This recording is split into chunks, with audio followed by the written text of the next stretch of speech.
Ada orang tua yang berkata, "Dan Jeffrey, kalau punya mobil, taruh di garasi, jangan taruh di hati." Ya iyalah, masa taruh di hati, nggak muat kali. Ternyata ungkapan itu adalah lebih kepada kecintaan terhadap benda tidak masuk ke dalam hati. Suami taruh di tempatnya, jangan taruh di hati. Istri taruh di tempatnya, jangan taruh di hati. Anak-anak, harta benda dan jabatan taruh di tempatnya, jangan taruh di hati. Kalaupun mereka harus ada di hati, biarkan ada di kulit luar hati. Karena di dalam hati hanya Allah, Allah, Allahu Akbar. Allah, tidak ada yang lain. Jangan biarkan Allah menjadi cemburu karena itu semua.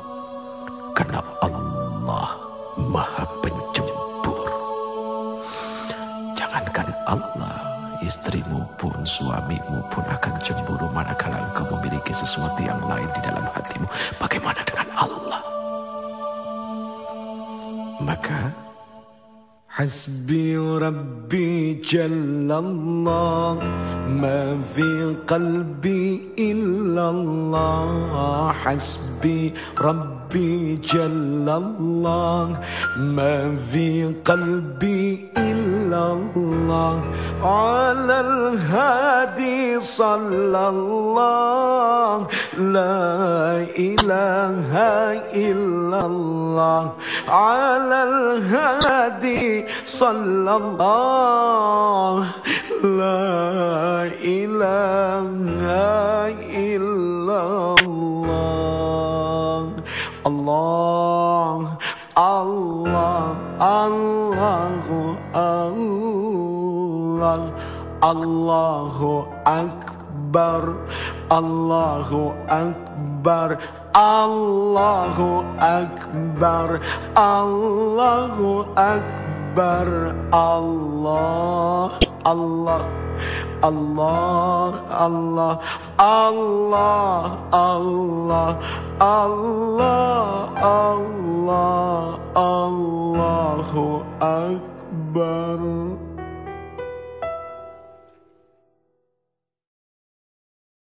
Istighfar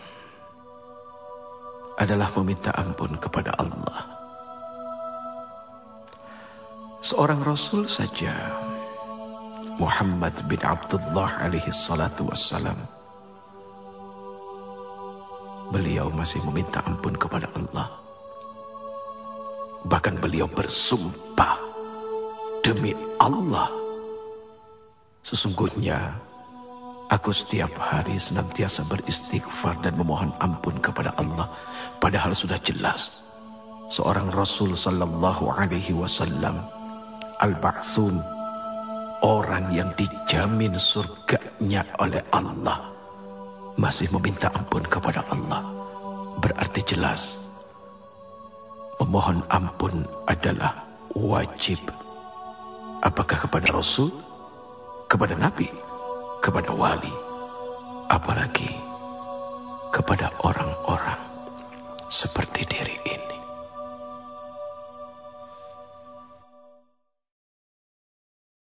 Ada kejadian cukup lumayan lucu, tapi mendatangkan hikmah yang sangat luar biasa besar. Sekali waktu Allah Subhanahu wa Ta'ala izinkan kami berangkat berumrah menuju Baitullah, kemudian berziarah datang kepada Rasul sallallahu alaihi wasallam. Begitu sampai di dalam masjid, tiba-tiba diri ini tanpa sengaja melihat seorang laki-laki, orang Indonesia yang bekerja menjadi, apa ya istilahnya, marbot kali ya. Persisnya adalah orang yang suka membersihkan masjid. Kemudian terjadi obrolan, Assalamualaikum, Waalaikumsalam. Uce, apa kabar? Hati ini senang juga sih dikenal orang, padahal nggak bagus ya punya hati seperti itu. Akhirnya terjadi obrolan sederhana. Sudah berapa lama kerja di sini? 3 bulan, Uce. Oh, pernah ke makam Rasul? Aduh, Uce, pernah. Sehari semalam saya di dalam, di dekat makam Rasul. Saya menyapu, saya membersihkan. Langsung tiba-tiba saja diri ini memeluk orang itu ya Allah? Apa yang telah membuat dia begitu mudah bisa masuk dekat dengan Rasul sallallahu alaihi wasallam? Sementara kami yang berulang kali bolak-balik datang berhaji berumrah, tapi begitu sangat sulitnya untuk mendekati Rasul. Ada apa? Akhirnya duduk di raudhah berfikir. Allah berikan jawaban. Oh, ternyata kalau ingin bertemu dengan Rasul, tidak usah bawa uang, bawa pel sama sapu. Bingung kan? Sapu. Hanya dengan membawa sapu dia bisa sedekat itu dengan Rasul. Inilah terkadang orang suka merendahkan jabatan orang lain yang lebih rendah daripadanya. Padahal maaf, seorang manajer belum tentu sering-sering bisa ketemu dengan seorang presiden direktur. Malah office boy-nya yang hampir setiap hari ketemu dengan presiden direktur. Bahkan bukan tidak mungkin seorang office boy bisa duduk di kursi presiden direktur ketika dia ngebersihin kamarnya. Ini kan subhanallah, perkara sederhana. Sapu, apa arti sapu? Sapu itu punya sifat membersihkan. Berarti bagaimana kita menyapu hati kita dari dengki, dari iri.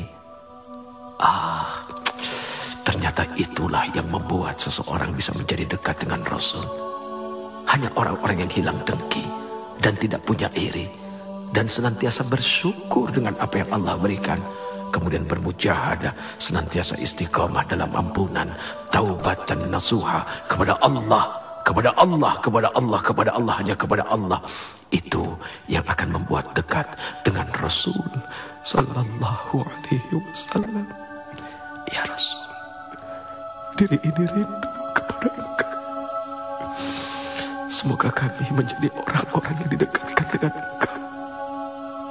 Lalu kedekatan kami kepada Engkau menjadi kedekatan kepada Allah Subhanahu wa ta'ala. Ya Allah, ampuni kami dengan segala kekotoran hati kami dan perasaan merasa paling baik daripada yang lain.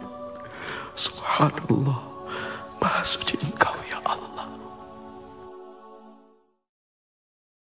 Semoga kita dijadikan orang-orang yang pandai mensyukuri apa yang telah diberikannya.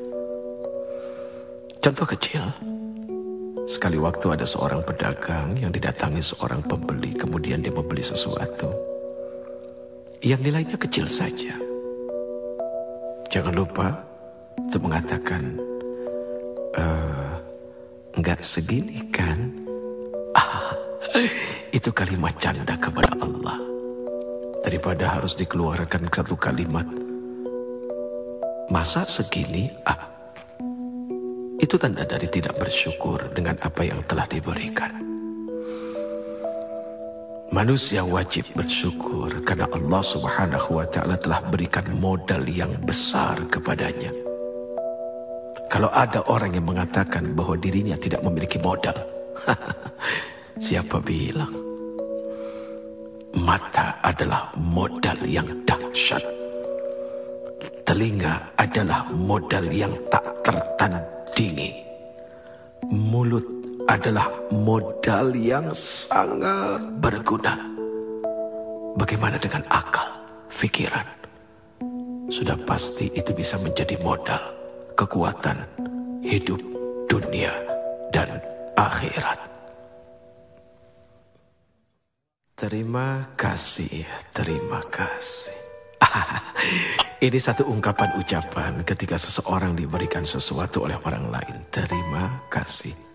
Tahukah engkau apa sesungguhnya dari arti terima kasih itu sendiri? Terima kasih. Kalau sudah terima, jangan lupa ngasih. Tidak ada ketika orang diberi kemudian lalu mengucapkan terima simpen ya, tidak. Tapi terima kasih artinya ketika dia sudah menerima, dia berjanji akan mengasihi. Dan ketika mengasihi sudah pasti dengan kasih. Tidak ada caci maki, tidak ada penyesalan, dan semua diberikan dengan lapang dada.